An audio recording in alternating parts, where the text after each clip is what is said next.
जय श्री राम सभी को।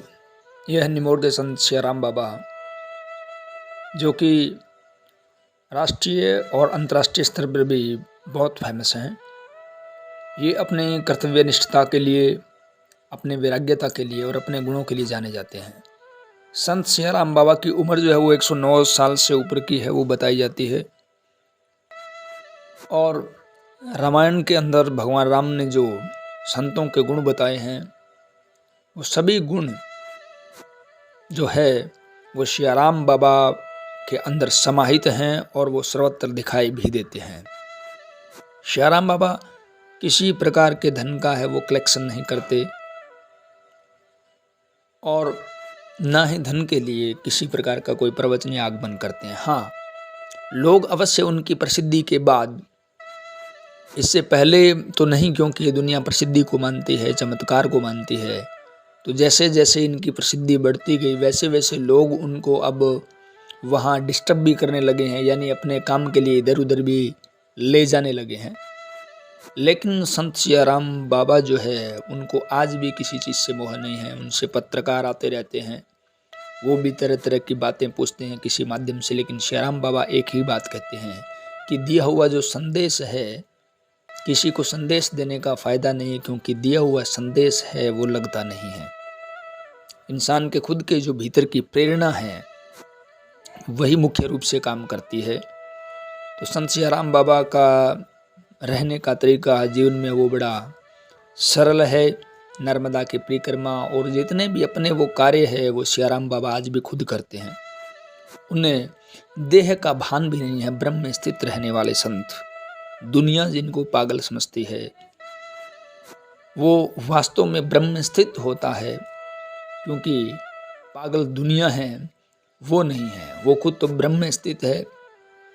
लेकिन हम जो हैं वो भ्रम के स्थिति के अंदर हैं, भ्रम में हैं। तो जो ब्रह्म ज्ञानी ऐसे तत्ववेता जो संत है, उनका दर्शन आज के समय बहुत ही दुर्लभ है और उसकी जीवंत प्रतिमूर्ति है श्री राम बाबा।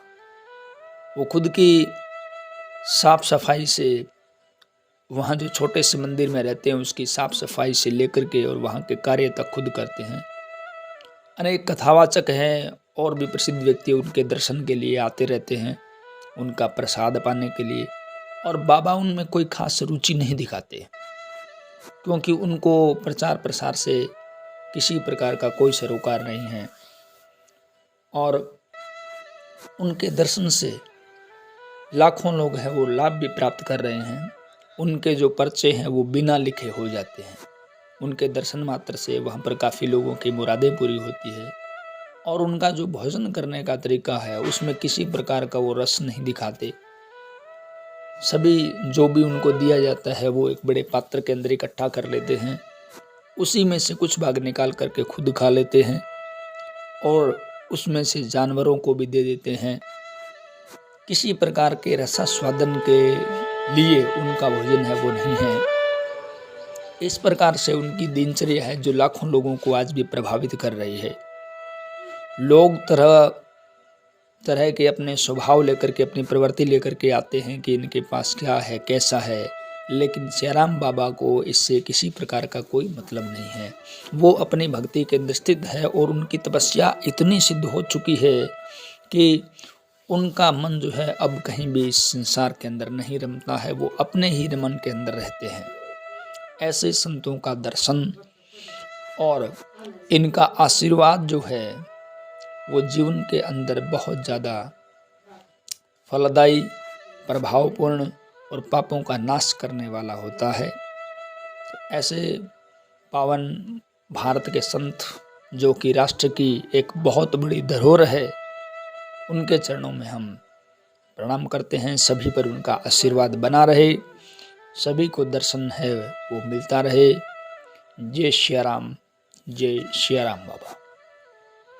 और इनकी प्रसिद्धि का कारण ये भी रहा है क्योंकि इस शिक्षित होते समाज के अंदर, जहाँ की अपना प्रचार करने वाले अनेकों अनेकों लोग हैं, 4 दिन भक्ति करने के बाद में और वो खुद को भगवान समझने लगते हैं। कथावाचक हैं, वो भगवान कृष्ण की कथा सुनाते हैं, लेकिन खुद खुद को भगवान कृष्ण के रूप में ही रिप्रेजेंट करते हैं। बहुत से ऐसे खुद में अपने आप में संत बने हुए हैं जो खुद को ही भगवान का रूप बताते हैं। इन सब से दूर, इन प्रचार से दूर, प्रसार से दूर सियाराम बाबा है, वो अपने भक्ति के अंदर ही स्थित है। जय श्री राम।